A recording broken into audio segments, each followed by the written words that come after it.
Agora tem mais uma estreia. Na verdade, é a volta de uma série que deixou saudade. A primeira temporada foi em 2014, quando os repórteres Sônia Bride e Paulo Zero viajaram por lugares que ajudam a contar a origem da vida na Terra. Depois foi a vez de percorrer rios valiosos para a humanidade, como o Nilo no continente africano, o Yangtze na China, o Ganges na Índia e o nosso Pantanal. Esta nova temporada vai mostrar o rio mais importante do Sudeste Asiático. E a viagem começa pela Tailândia. É a jornada da vida, Rio Mekong.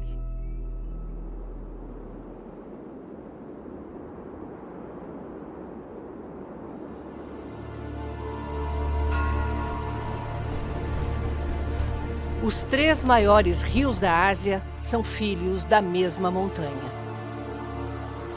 Nascem no Himalaia, mas só um corre para o sul. O Longkang abandona o frio para ser o Mekong.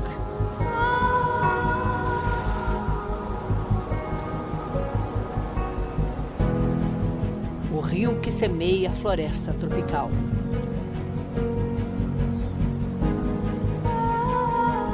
Na encruzilhada cultural entre China e Índia, o Mekong não separa. É uma fronteira fluida. Mistura povos, carrega a fé que move multidões.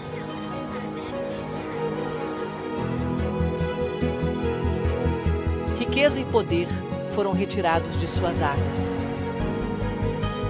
para depois serem retomados pela natureza.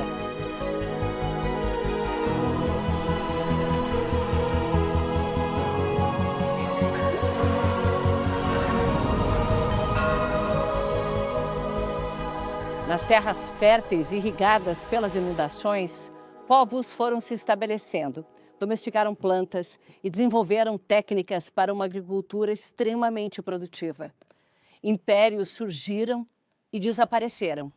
E na história mais recente, foi ao longo do Mekong que a humanidade viu um dos seus capítulos mais brutais. No delta alagado do Mekong, o dragão de 9 cabeças.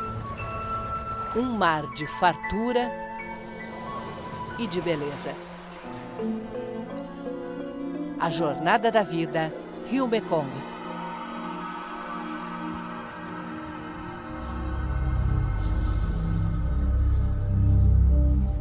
Montanhas do norte da Tailândia. O cenário pitoresco esconde uma realidade complexa. É um campo de refugiados, mas já foi chamado de zoológico humano, onde os turistas pagam ingresso para ver de perto minorias étnicas que fugiram de décadas de conflitos no país vizinho, Mianmar, antiga Birmânia.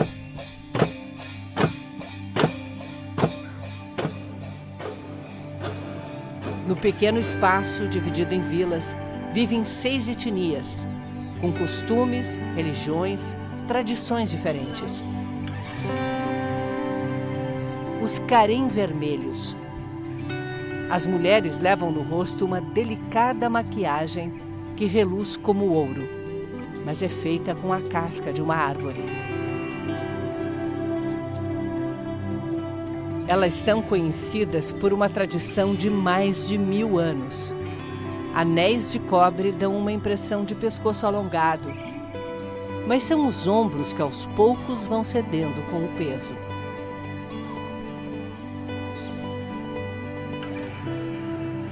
Aos 45 anos, uma Karen já carrega 25 anéis. A mulher me conta que o netinho e os filhos nasceram aqui. Ela veio nos anos 80 e nunca conseguiu voltar. Em Mianmar, as crises se sucedem há décadas.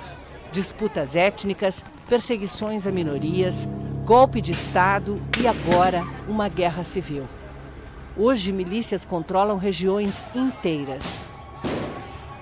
Na crise humanitária, 2 milhões de pessoas fugiram do país.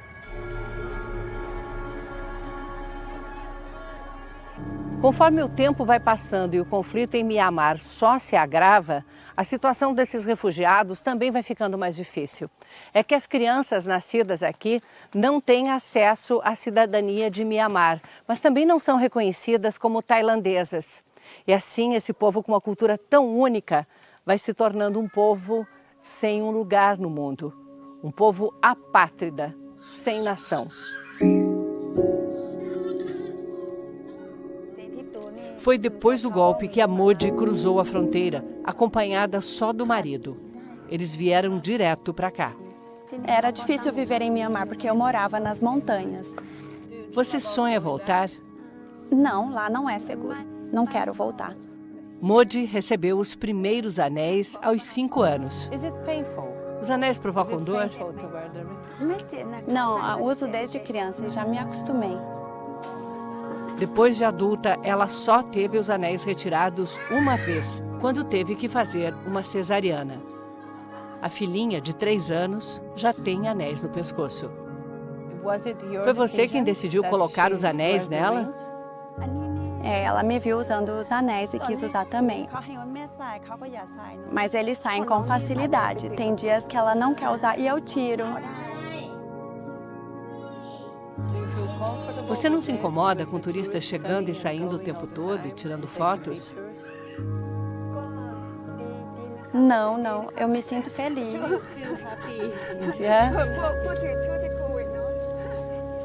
Os homens Karen cuidam da lavoura e do rebanho de búfalos. Mas o tamanho da terra só dá para subsistência.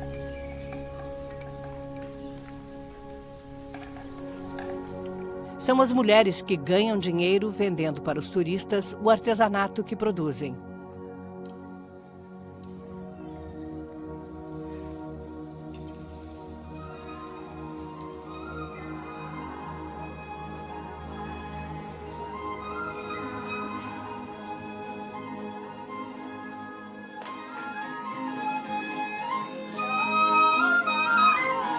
Viver expostos é o preço que eles pagam para manter as tradições, sem serem perseguidos.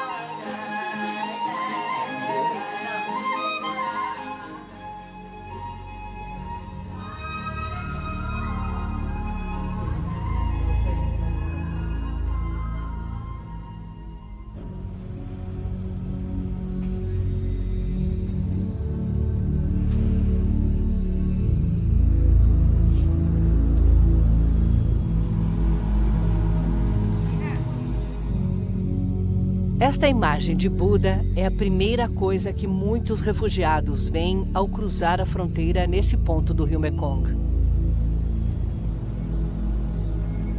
É o chamado Triângulo Dourado. A tríplice fronteira entre Tailândia, Mianmar e Laos.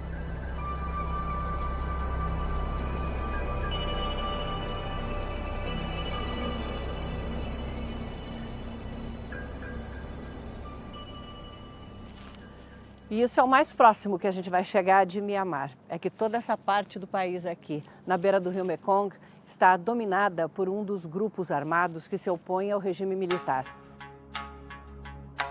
Em Mianmar, vemos um resort abandonado. Imenso contraste com essa ilha do Laos. Uma área 2 vezes o tamanho da cidade de São Paulo, cedida pelo governo para um chinês, dono de um grupo de cassinos, para ser uma zona econômica especial.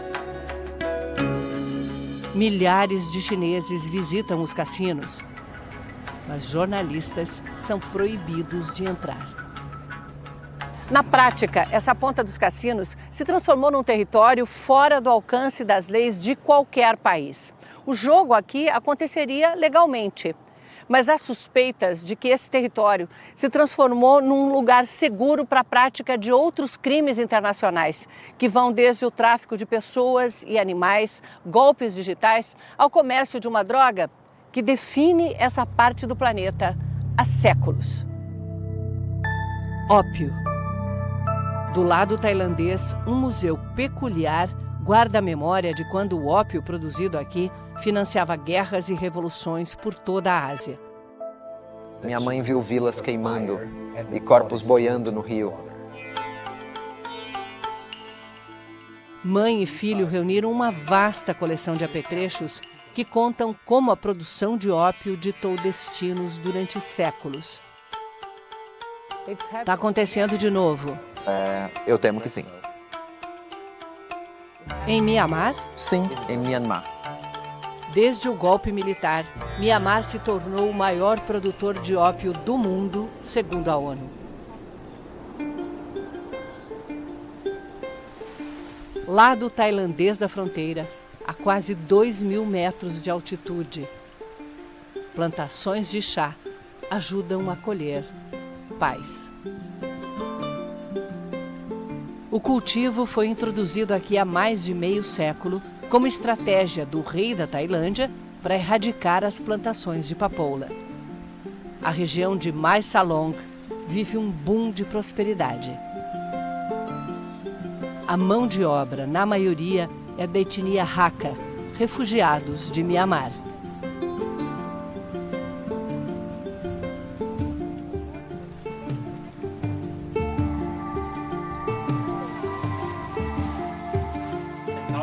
Os donos da plantação são descendentes de um general chinês.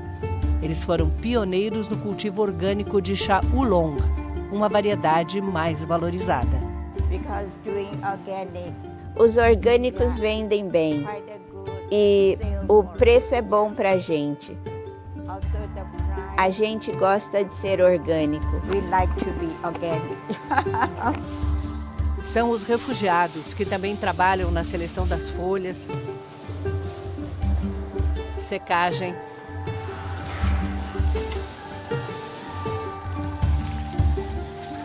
até chegar às bolinhas usadas para preparar o chá tão valorizado no mercado internacional.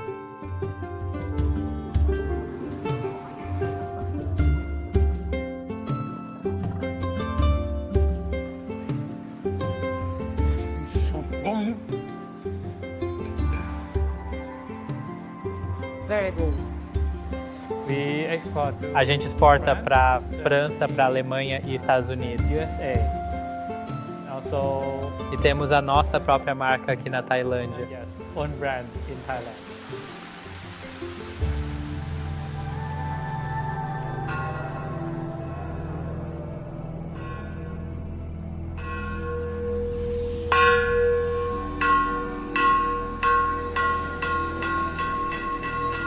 No Triângulo Dourado, um pequeno templo é uma lembrança constante de que povos se movem, fronteiras mudam de lugar, há milênios.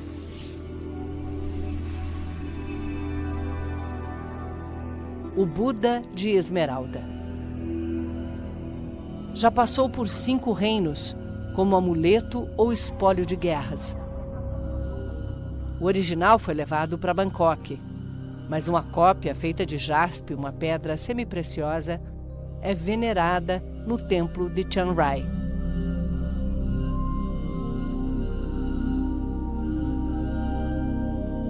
O budismo chegou aqui 300 anos antes de Cristo e substituiu o hinduísmo.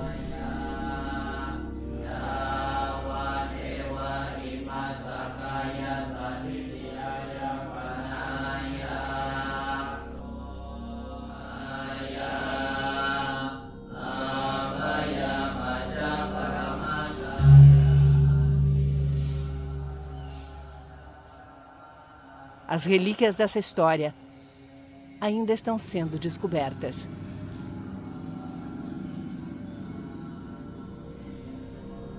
Enquanto velhos templos ficam esquecidos na floresta, novos continuam sendo erguidos. O Templo Branco parece feito para as redes sociais.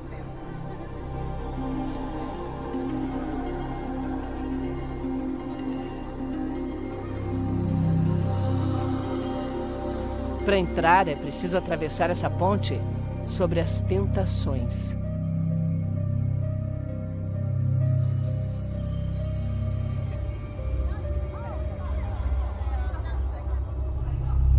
É hora de seguir o fluxo do Mekong. E nesse cenário, entramos no Laos. No próximo episódio, o maior festival religioso no país que combina budismo e comunismo. E a luta para salvar elefantes dos trabalhos forçados e da extinção.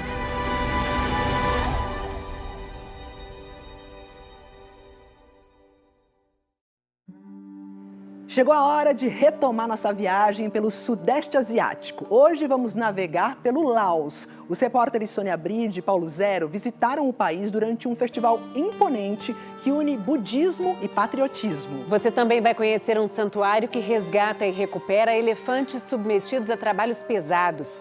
É a Jornada da Vida Rio Mekong.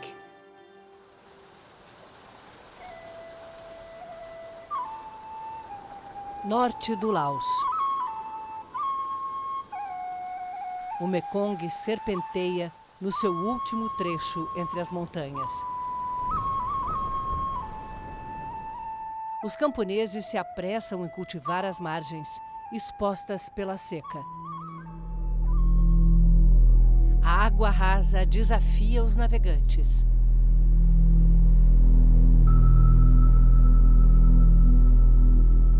Na beira do rio, uma caverna guarda séculos de orações. Cada imagem de Buda é um agradecimento pela travessia segura ou pedido de proteção contra a fúria do rio.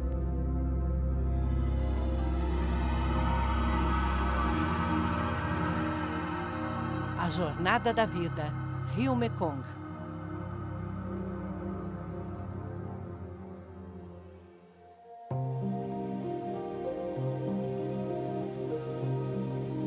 Nas formações calcárias das montanhas, a água esculpe a paisagem.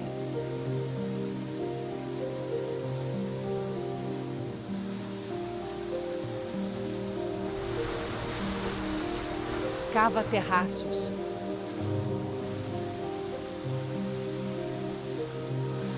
Forma cascatas e piscinas de um verde quase mágico.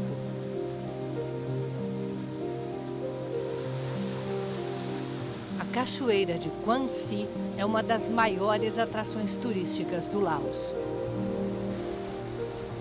Suas águas seguem claras até se juntarem ao curso barrento do Mekong.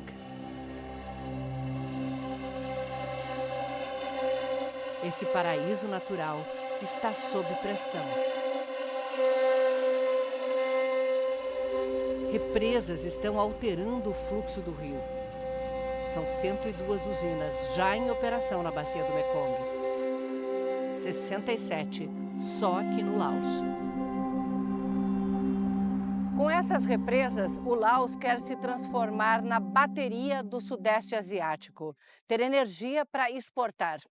Só que isso vai transformar a vida no Mekong para sempre. As balsas de garimpo envenenam o rio com mercúrio. Esta floresta foi brutalmente desmatada nas últimas décadas. As madeireiras deixaram muitas espécies de árvores à beira da extinção e botaram em risco um animal icônico, o elefante asiático. Há séculos ele faz o serviço pesado nessas montanhas.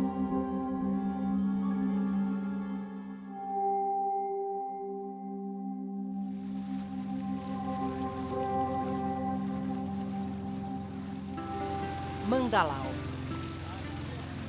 Vamos com o biólogo americano Michael Vogel conhecer o refúgio onde ele está mudando a história dos elefantes.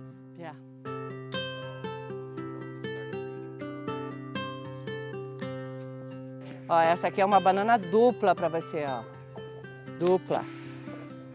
Há 15 anos, Michael veio ao Laos como turista e se revoltou ao ver o tratamento dado aos animais.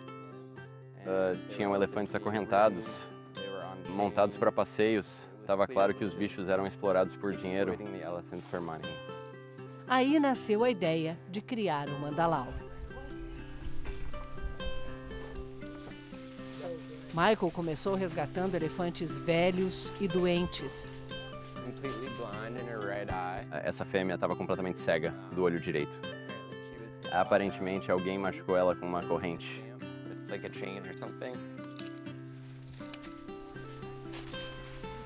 Que lindo! More bananas. Aí. Ah, que felicidade. Eles chegam assustados, tremendo e incomodados na presença de pessoas. Com o tempo, o comportamento muda. They just relax. Eles sabem que aqui é um lugar de paz, onde estarão seguros. They're safe. Alguma chance de esses dois serem soltos de novo na natureza? Unfortunately, these two. Infelizmente, não. Eles já passaram da idade reprodutiva. Não. Seria uma transição muito difícil para It'd eles. be a really tough transition for them.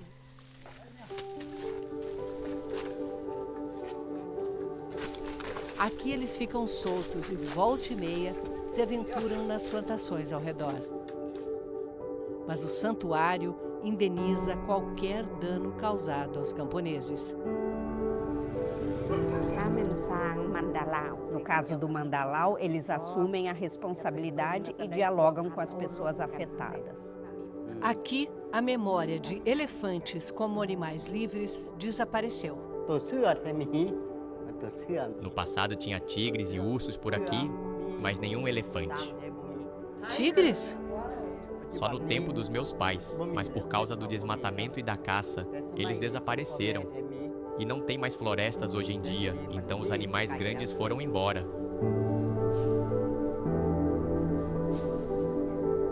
Elefantes são como a gente, gostam de amizades. They bond with certain other elephants. Esses dois se tornaram inseparáveis desde que chegaram aquí. Best friends. Thriving. Os animais também estabelecem laços de afeto com os Mahut, os encantadores de elefantes. Durante 20 anos, Yod cuidou de Maikang. Ela morreu poucas semanas antes da nossa visita. Isso toca meu coração. Eu amava ela, como amo minha esposa. Yod construiu um memorial para a amiga.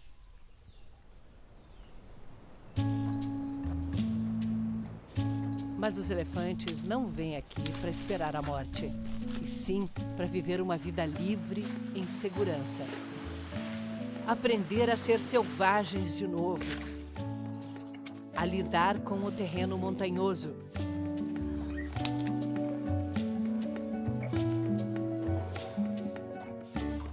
Buscar o próprio alimento.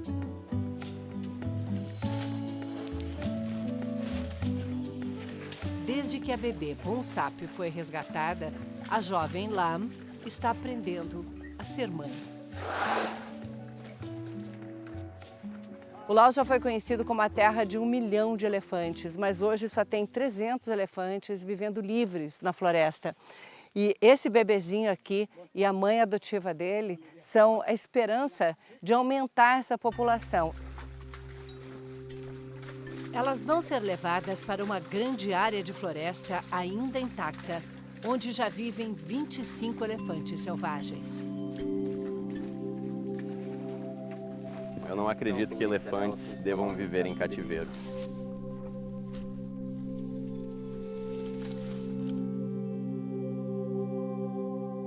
Os elefantes vivem na cultura e na fé do povo daqui. A gente vive 500 vidas. Nossa primeira reencarnação é como elefante, só depois renascemos como humanos.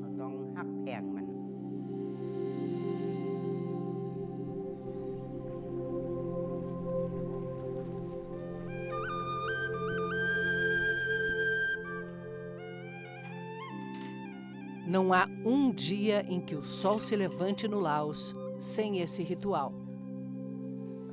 Chana Limani, 94 anos, prepara tudo ainda no escuro.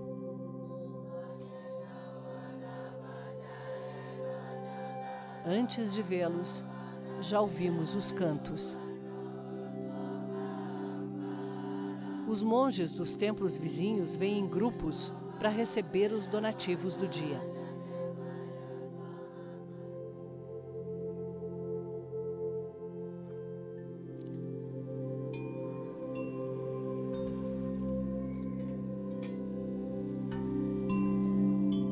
cada parada, eles deixam uma oração.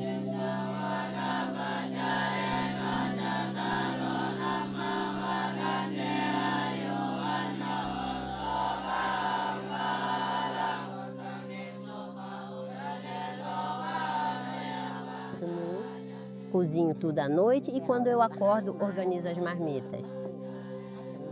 Faço isso pelo meu futuro. Chana lhe distribui muito porque tem muito a pedir. 18 filhos e netos de perder a conta.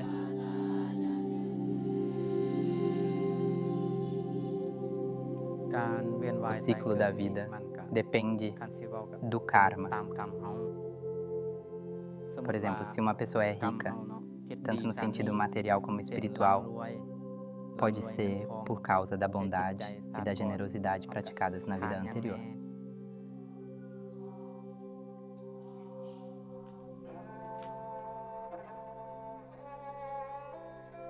Estamos em Luang Prabang, antiga capital do Laos. Ao fim da Guerra do Vietnã, o Laos também se tornou comunista. Foi outra vizinha comunista, a China, que construiu o trem de alta velocidade que nos leva para o próximo destino.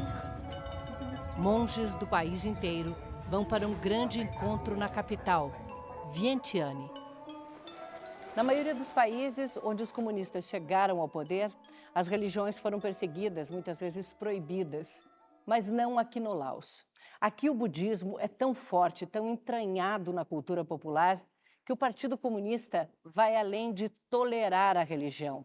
Se apropriou do budismo como uma manifestação de identidade nacional. Encontramos a capital se preparando para o Festival do Buda. Tecendo roupas de seda, obrigatórias para as mulheres nos rituais. Preparando, em fundos de quintal, os milhões de velas que serão acesas nos próximos dias.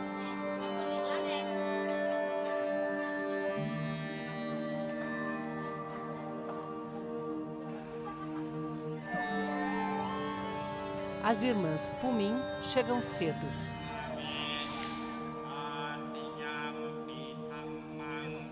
A tradição manda dar 3 voltas no templo em sentido horário. E só então entrar para as orações.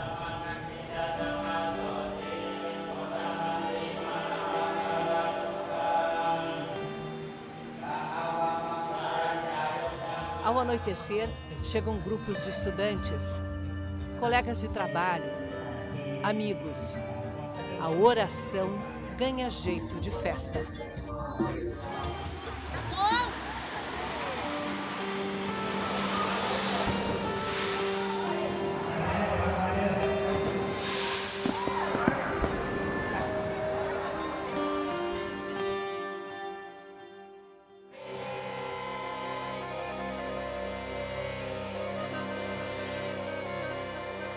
O amanhecer encontra as famílias já a postos, como num piquenique, na maior praça da cidade.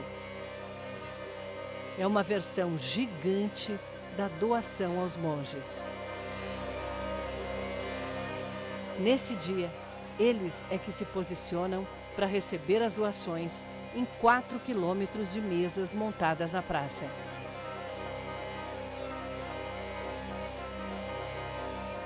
Toneladas de biscoitos, doces, lanches industrializados. O dinheiro aqui é de verdade e deve custear a vida monástica por um bom tempo.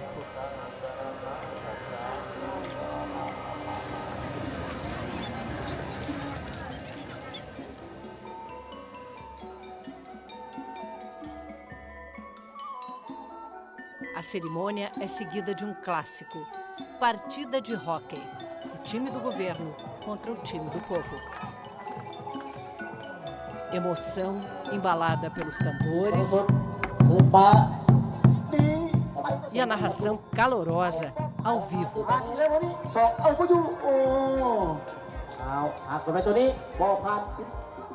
Se o governo ganha, vai ser um ano de paz. Se o governo perde, significa que vai ter boa colheita em todas as vilas. Ou seja, é um jogo armado para todo mundo ganhar.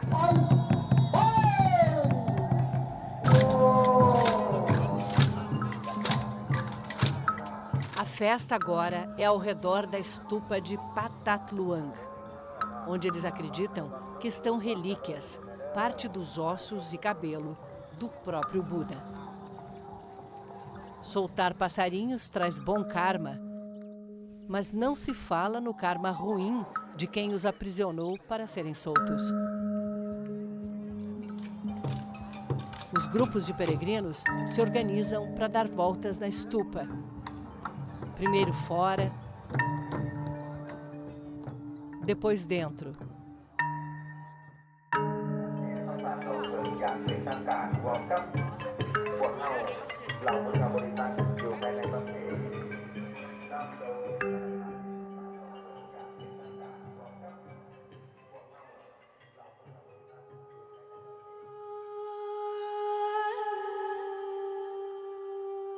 A primeira lua cheia do ano budista desponta e encontra a praça tomada por centenas de milhares de pessoas. Uma noite para limpar o karma. As voltas na estupa aliviam a carga que se leva para outra vida. Na união do céu e da terra, o começo de um novo ano.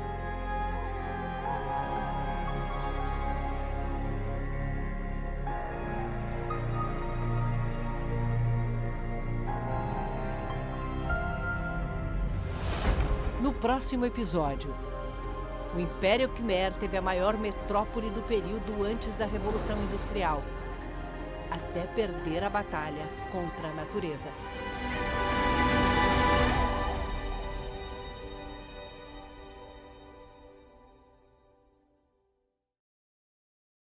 Uma floresta onde árvores lutam contra a correnteza, um mercado para quem tem um paladar apurado, com aranhas no cardápio. E um minucioso trabalho para tecer uma seda que vale milhares de dólares e reluz como ouro.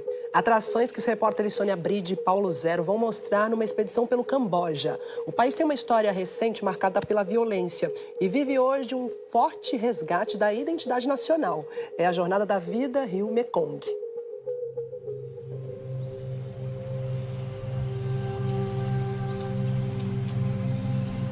No meio da floresta, a xamã reza aos pés de uma deusa. A árvore centenária. O povo indígena Chui vive em ilhas do Mekong e vê o divino na natureza.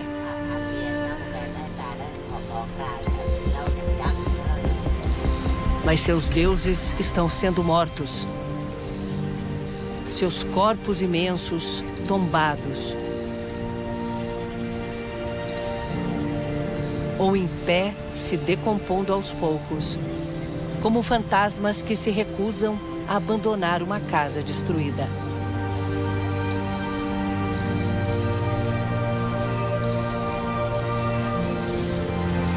A Jornada da Vida, Rio Mekong.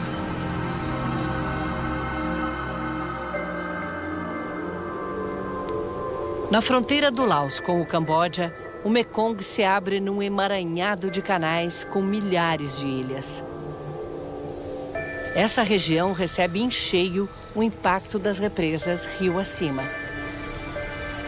Navegando esse labirinto, vemos as árvores curvadas pela força das águas. Essas florestas se formaram acostumadas ao fluxo das águas, uma estação de alta, uma estação de baixa. O que é diferente agora é que quando as represas abrem suas comportas, a água sobe de repente e com muita correnteza.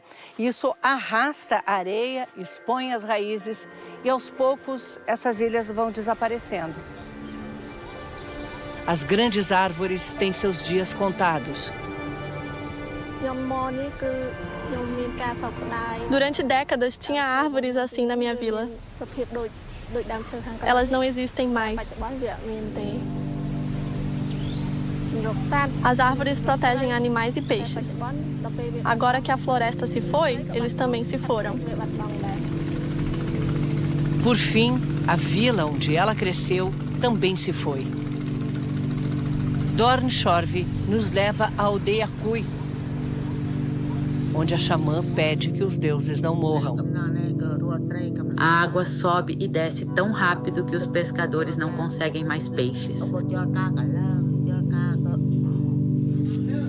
Dorn organiza as comunidades para lutar pela regulação do fluxo das barragens. Todos vivemos com medo de que a barragem arrebente. Como as árvores, os Kui têm raízes profundas aqui.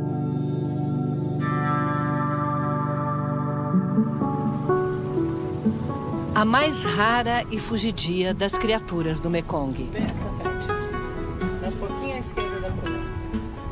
O golfinho de Irrawaddy. Só sobrevive num pequeno trecho do Mekong que tem uma característica incrível. Dezenas de poços muito profundos. São poços com 80, 100 metros de profundidade e até 2 quilômetros de extensão. E é graças a esses poços que muitas espécies sobrevivem, apesar de todas as agressões sofridas pelo Mekong. São tímidos e poucos. Apenas 92. Cada um identificado e monitorado. Uma parceria do governo do Camboja com a ONG WWF mobiliza a comunidade para aumentar esse número. A sobrevivência dessa espécie ainda está em risco critical, a gente precisa de um esforço de conservação para garantir o futuro dela. For the sustainability in the future.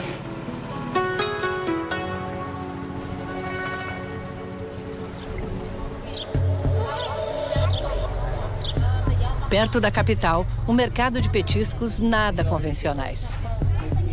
Visitantes são abordados com amostras vivas da especialidade local. Um bicho que, para mim, só desperta medo. Ai, que coisa bem esquisita. Chega a dar dó, sabe? Porque essa aranha, ela foi capturada lá na floresta e eles removeram os dentes dela. Então, ela não consegue se defender. Acho que ela tá com mais medo do que eu, porque desde que veio aqui pra minha mão, ela tá paradinha, nem se mexeu. A origem desse costume é a fome, que matou milhões de cambojanos. Depois do fim da Guerra do Vietnã, o grupo comunista Khmer Vermelho, apoiado pela China, tomou o poder. Perseguiu cientistas, professores, quem tinha algum diploma. E promoveu um genocídio do próprio povo. Uma escola no centro da capital foi transformada em prisão. Hoje é um museu. Só nessa prisão, 17 mil pessoas foram torturadas e mortas. Muitas delas eram membros do Khmer Vermelho, que se manifestavam contra as atrocidades que estavam sendo cometidas pelo regime. Só 12 presos saíram com vida daqui. 5 crianças e 7 adultos. Um deles é Chun Mei. Essa é a minha cela, a número 22. O preso da cela 22 retorna todos os dias para que ninguém esqueça. Foi um momento trágico da história, os cambojanos matando seu próprio povo. Ele foi preso acusado de espionagem. Eles me torturaram. E enquanto eu tentava me defender, foi aí que quebraram meu dedinho. Esse aqui. Também me deram choques nas orelhas. Desmaiei na hora. E até hoje escuto mal desse lado aqui. Veja o que fizeram também. Eles arrancaram minhas unhas dos pés. Entre 2 e 3 milhões de pessoas morreram de fome ou foram assassinadas pelo Khmer Vermelho. Entre eles, a mulher e os 4 filhos de Chun Mei. No subúrbio da capital, Phnom Penh, um memorial. Foi um dos muitos campos da morte do Khmer Vermelho. Covas rasas com centenas de mortos cada. Ossadas de gente que nunca foi identificada. A árvore das crianças assassinadas.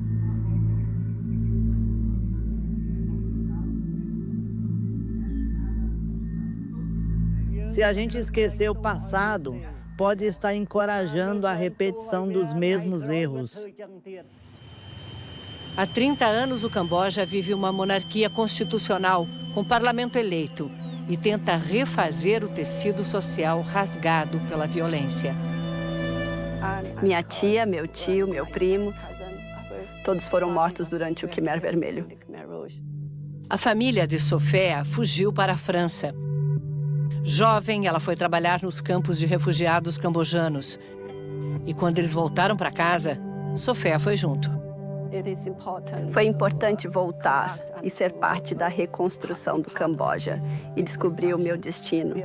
Como o bicho da seda, por exemplo. Por que não se aprofundar em nossas raízes?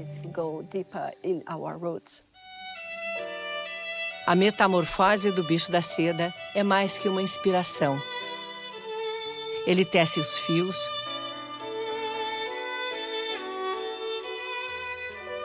se protege no casulo e sai transformado. Sofia começou a missão de recuperar uma tradição milenar que aparece nas paredes do templo de Angkor Wat, a seda dourada.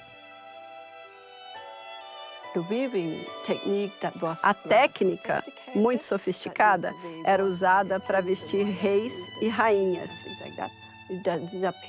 E ela se perdeu durante a Guerra Civil. 3 décadas de conflitos que destruíram tudo. Foram 10 anos para cultivar as amoras que alimentam os bichos.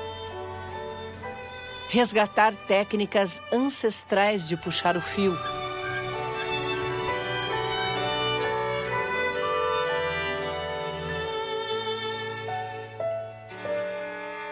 De marcar os pontos para as várias tinturas que a mesma linha vai levar.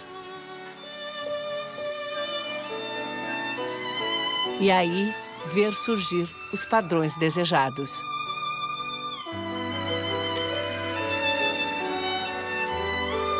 Essa peça aqui, que tem esses pontinhos, olha, tudo que você vê desde o tecido que eles criaram, a gente pesquisou para reconstruir a técnica.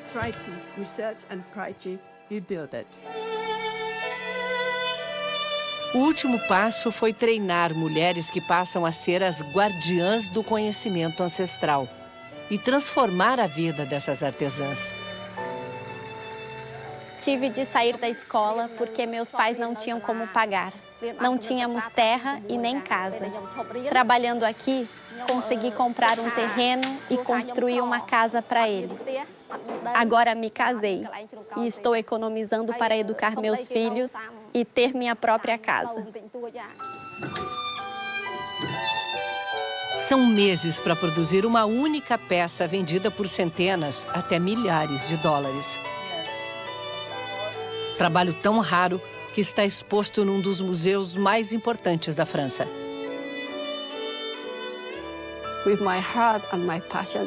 Minha paixão é reconstruir o Camboja. Meu pai sempre dizia, você precisa reconstruir as pessoas para depois reconstruir um país.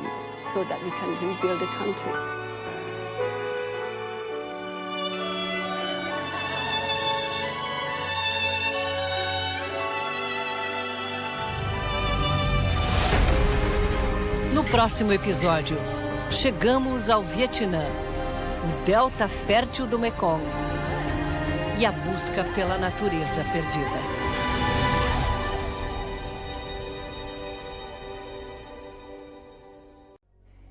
Ir à feira de barco e pagar caro pela fruta mais fedorenta do mundo. No caminho, cruzar pelo misterioso Lótus Branco e conhecer um santuário de aves imensas.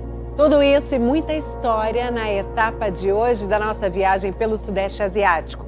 Os repórteres Sônia Bride e Paulo Zero chegam ao Vietnã, na Jornada da Vida Rio-Mekong.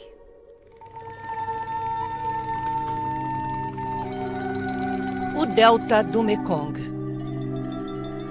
Onde já foi mar, o rio criou novas terras com os sedimentos trazidos das montanhas.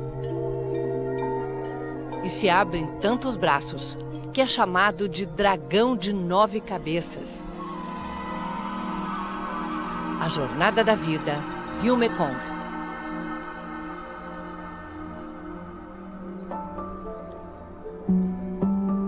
Tudo já foi muito parecido com esse oásis da vida selvagem.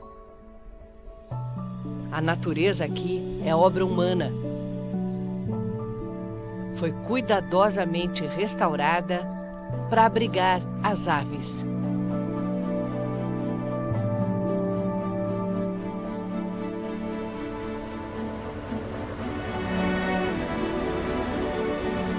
Ninguém conhece os moradores do Parque Nacional de Pram Chinh como Tunga, a Senhora das Aves. Começou com um amor pela fotografia. Amo captar momentos em que elas se exibem. Aí comecei a observá-las um pouco mais a cada dia. E com o tempo virou um hábito. Seu olhar identifica cada criatura. Algumas são grandes e exibidas, como os cormorões, que pescam e se secam ao sol.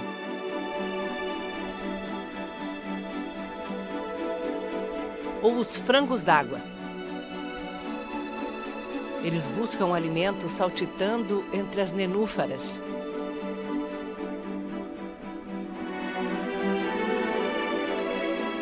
Os lírios d'água. Suas folhas formam ilhas flutuantes.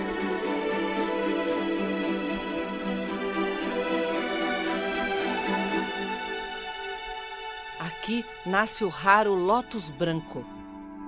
Como o lótus rosa, suas folhas são impermeáveis.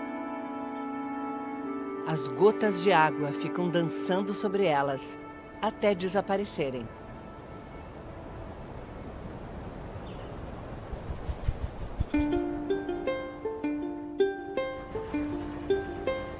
Com a ajuda da Senhora das Aves, encontramos pequenos tesouros alados. Martins pescadores.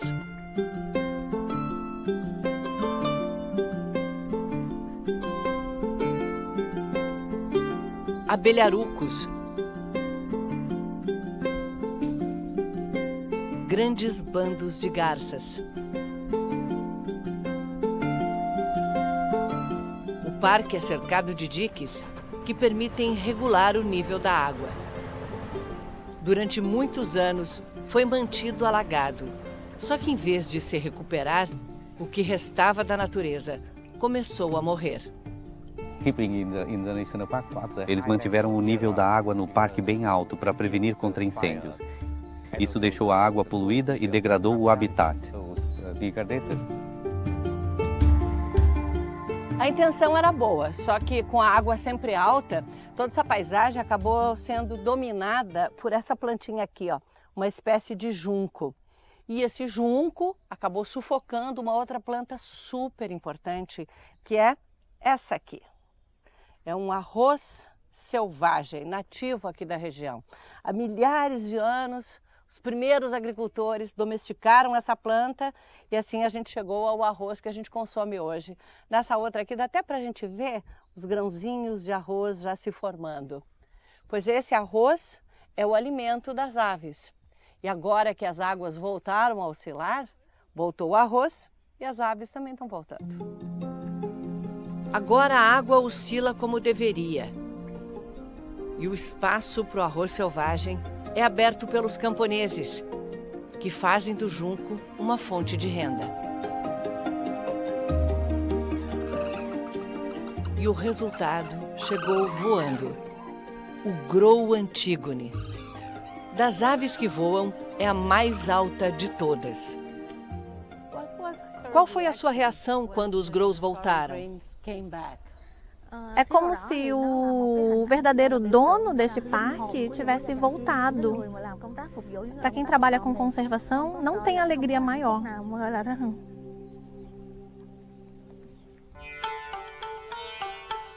O delta foi tão bombardeado na Guerra do Vietnã que grandes áreas ficaram contaminadas e improdutivas.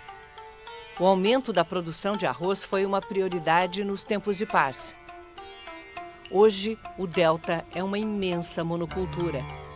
Tem arroz de sobra para exportar, mas isso também tem impacto ambiental. Ao redor do parque, os agricultores voltaram a cultivar uma variedade antiga, o arroz flutuante. A gente está enxergando aqui o que está em cima da água, né? Mas o caule dele é bem comprido e ele está com a raiz a mais de 1 metro de profundidade. Porque respeita o fluxo das águas, ele só pode ter uma safra por ano, em vez de 3. Essa técnica não usa pesticidas ou fertilizantes. A água carrega sedimentos que funcionam como fertilizantes naturais, além de trazer de volta a biodiversidade, como peixes e pássaros.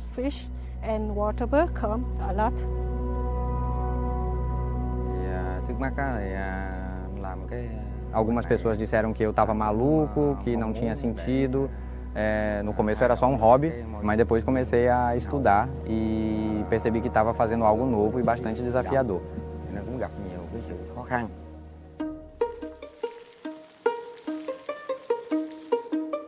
O desafio é recuperar velhos hábitos alimentares.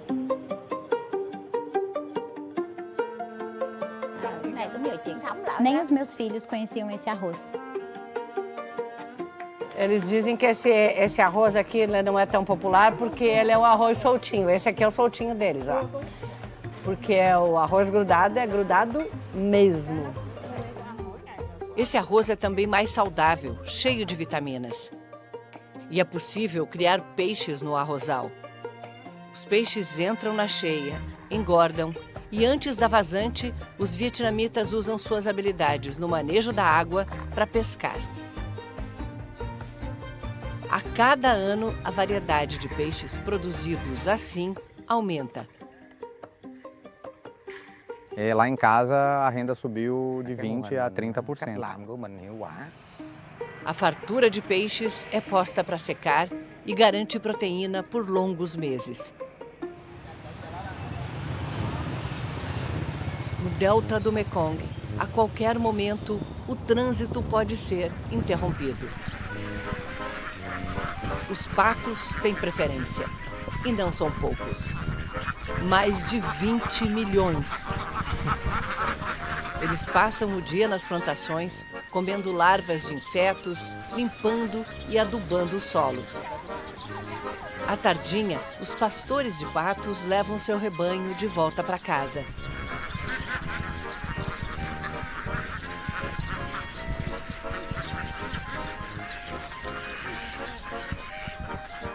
Com mais patos do que humanos, essa região vive em constante risco de epidemias de gripe aviária. Mas o risco maior aqui é o solo cedendo pela erosão enquanto o nível do mar sobe. A gente está a 50 quilômetros do litoral, mas essa região é tão plana que aqui dá para sentir a variação da maré. Entre a maré alta e a maré baixa, a diferença do nível da água aqui é de 2 metros. Nas tempestades, a água do mar avança até aqui. 3 anos atrás, quando a maré subiu muito, a água ficou salobra, as árvores ficaram mais fracas e os frutos cresceram pouco. Tá vendo? A fruta fica verde. O plantio de árvores frutíferas é uma iniciativa para conter a erosão do solo num mundo onde tudo é água.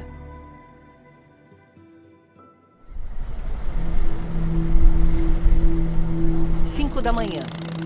A movimentação de barcos é intensa. O destino de todos é Can Tho, o maior mercado flutuante do Vietnã.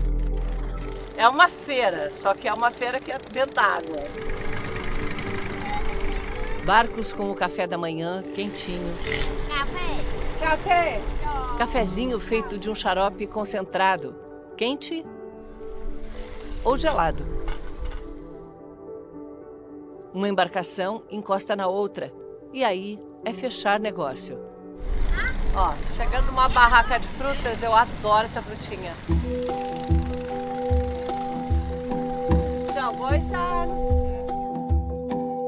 Essa aqui se chama Longan. Um banquete de sabores, diferentes, delicados. Ou o contrário, a durian, também conhecida como a fruta mais fedida do mundo.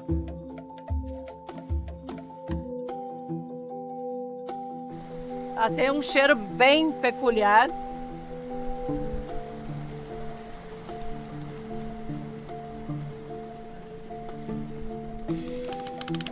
Um gosto peculiar também. Não sei se eu gosto ou se eu não gosto. Estou em dúvida ainda. Pior é o preço da frutona, R$300. Às 8 da manhã, o mercado começa a se dispersar. Os barcos vão em busca de outras cargas. Esses barqueiros aqui são os caminhoneiros dessa região. Agora que estão chegando as estradas aqui, então quase tudo é transportado em barcos. O crescimento econômico pode tornar esse mercado apenas uma atração turística, como outras tradições vietnamitas. Nos alagados do delta, lírios d'água e lótus crescem sozinhos, mas caules e folhas são comestíveis. Colher, separar e limpar as flores é uma tarefa feminina que só não desapareceu porque virou espetáculo coreografado.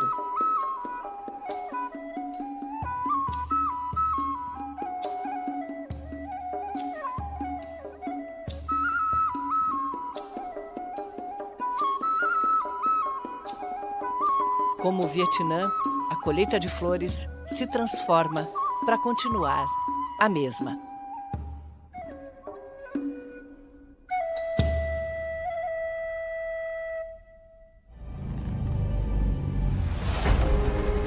No próximo episódio, o incrível crescimento econômico do país, Saigon, a cidade sobre duas rodas, e o Festival das Lanternas.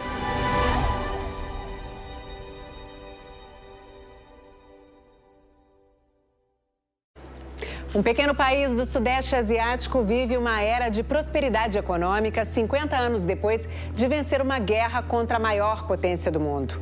Hoje, Vietnã e Estados Unidos são parceiros comerciais, mas as cicatrizes do conflito ainda são visíveis. Os repórteres Sônia Bride e Paulo Zero encontraram uma personagem de uma foto que entrou para a história. Visitaram a cidade onde motos elétricas substituíram bicicletas e participaram do tradicional Festival das Lanternas. Tudo isso agora no último episódio de A Jornada da Vida, Rio Mekong.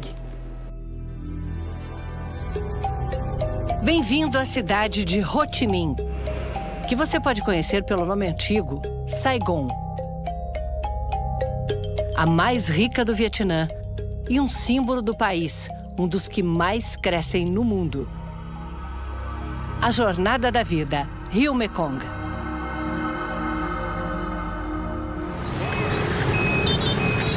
$8,5 milhões de motocicletas, quase uma por habitante. Pense caos. E nos mistérios que fazem tudo funcionar.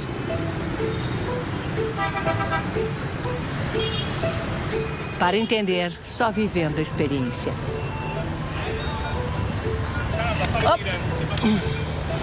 Eita!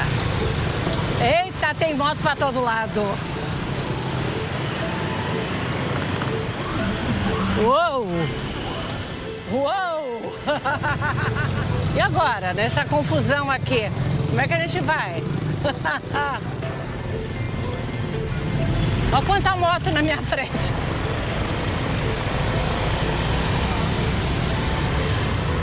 Nesse trânsito, a filosofia é: avance sempre com cuidado e firmeza, que os outros vão desviar.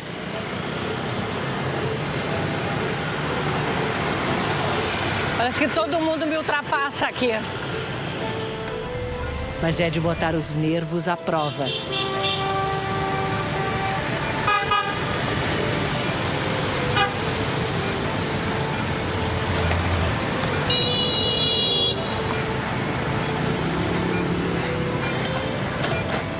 Mamma mia!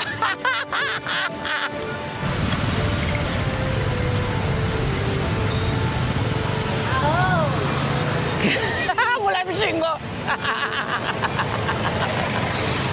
A mulher me xingou.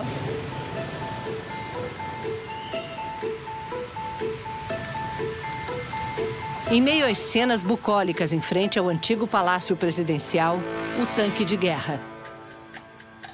Faz 50 anos que esse tanque derrubou os portões do palácio, marcando o fim da guerra que dividia o Vietnã.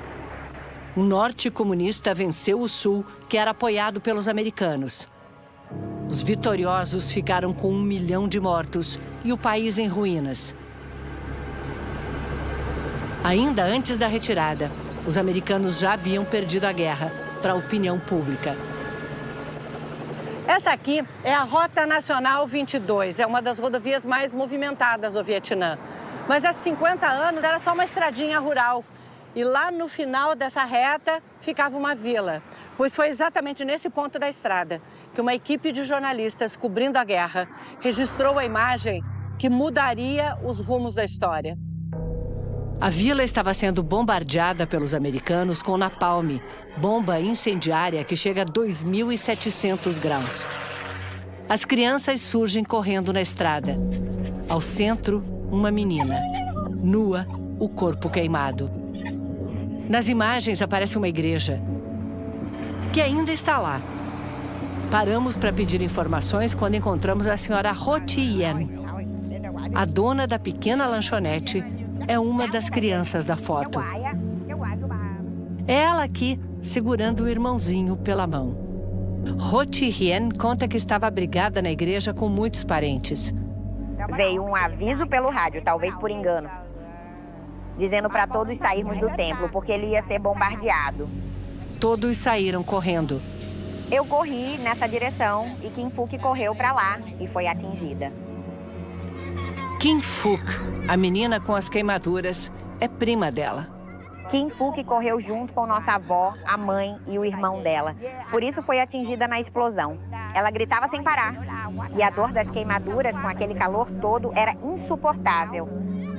A menina foi socorrida pelos jornalistas. Levada para fora do Vietnã, passou por mais de 30 cirurgias. Hoje vive no Canadá e é embaixadora da boa vontade da Unesco. Eu não tenho ressentimento com relação aos americanos. Era guerra, era caos. O que importa é que ainda estamos aqui. É algo para agradecer. Ho Thi Yen é especialmente grata aos jornalistas que registraram a cena. Graças a isso, a guerra acabou. Agora temos paz e estabilidade.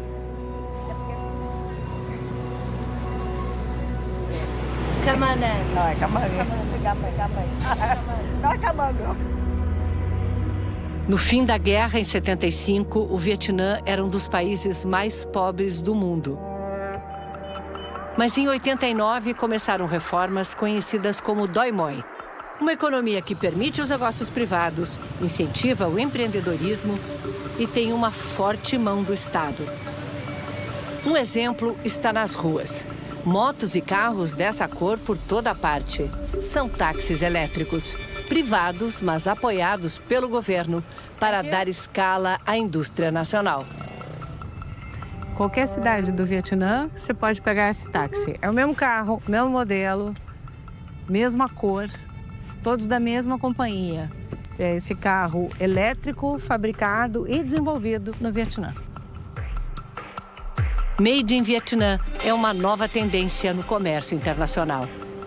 Fábricas imensas com milhares de trabalhadores, produzindo para o mundo inteiro. O Vietnã está no centro do Sudeste Asiático, com acesso às principais rotas de navios e comércio. Temos uma rede de fornecedores muito diversa. Kenneth Se é diretor no Vietnã de uma fabricante americana de microprocessadores. O desafio foi recrutar e treinar centenas de trabalhadores altamente qualificados, a maioria engenheiros. O país tem uma força de trabalho grande, jovem e ansiosa por aprender. A metade da população brasileira num território pequeno. O Brasil é 25 vezes maior. A renda ainda é baixa, mas é uma das que mais crescem no mundo. O Vietnã tem um projeto que é mais do que triplicar a renda per capita nos próximos 20 anos e se tornar um país desenvolvido. Para isso, precisa repetir o desempenho dos 20 anos passados e continuar crescendo a mais de 6% ao ano. Repetindo a receita de sucesso de Japão, Coreia e China, por exemplo, o Vietnã investe na educação para ganhar em produtividade.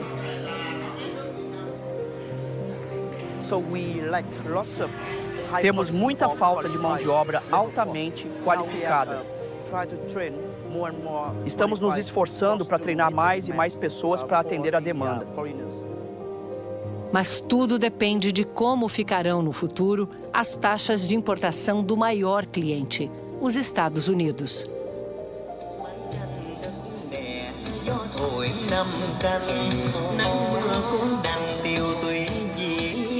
Quando o governo autorizou os pequenos negócios, foram as mulheres que tomaram a frente e se tornaram as novas empreendedoras.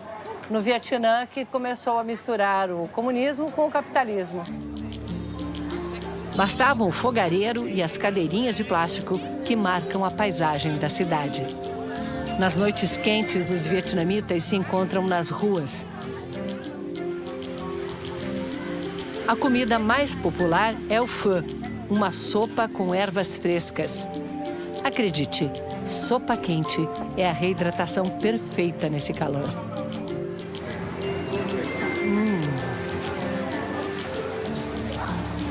Maravilhoso. Tá realmente maravilhoso. As barracas são um espetáculo para todos os sentidos.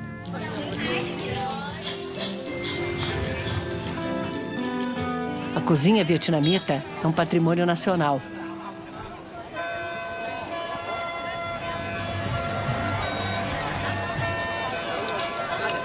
Cidade histórica de Hoi An. Seu porto já foi um grande centro de comércio, reunindo gente de todo o continente. É por isso que temos uma variedade de comidas e de cores. Nosso guia é Tram Duc. Ele saiu do país sozinho quando adolescente para escapar da fome. Viveu em campos de refugiados, rodou o mundo e voltou como chefe de cozinha consagrado. Isso aqui está acontecendo aqui é um desfile dos barcos, porque hoje faz 25 anos que Hoi An foi declarada um patrimônio nacional da humanidade pela Unesco. Vamos fazer a feira. Isso é galangal, picante, amargo, incrível. Quem gosta de gengibre, imagine um gengibre bem melhorado.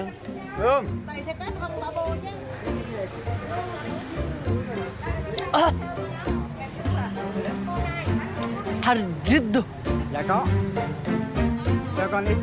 Quero te apresentar minha vendedora favorita. Ok.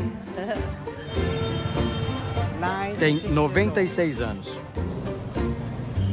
Vai. Já. Vai. Agora, na cozinha. Aqui temos o galangal, cebola, esse é o alho e aqui o capim-limão. Muito capim-limão. E manjericão, açafrão da terra, cebola, alho. Peixe que ficou secando 5 dias na geladeira. Camarões. E um tempero que combina todos os sabores. São 5 sabores: salgado, umami, doce amargo e, por último, o azedo. Umami, um sabor bem oriental, vem do molho de peixe fermentado com sal. O arroz em diferentes formas, macarrão e uma panquequinha que a gente molha e usa para enrolar tudo.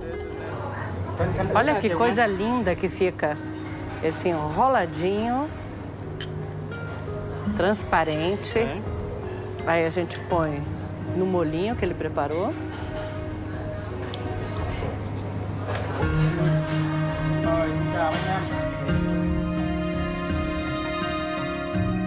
Essa comida faz você sorrir. A sua mente fica assim. Para mim, gastronomia de luxo é ter ingredientes frescos. O dia está acabando e Hoi An começa a se iluminar.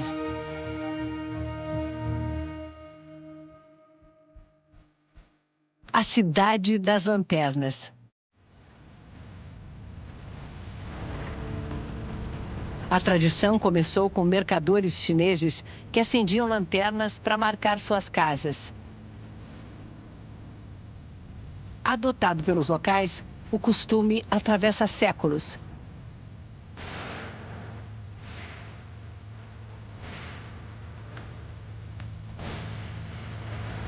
Todas as noites, velas com pedidos flutuam em direção ao mar. Luzes se multiplicam ao longo do rio. Lembrando que mesmo em tempos difíceis, sempre há uma luz guiando para o futuro.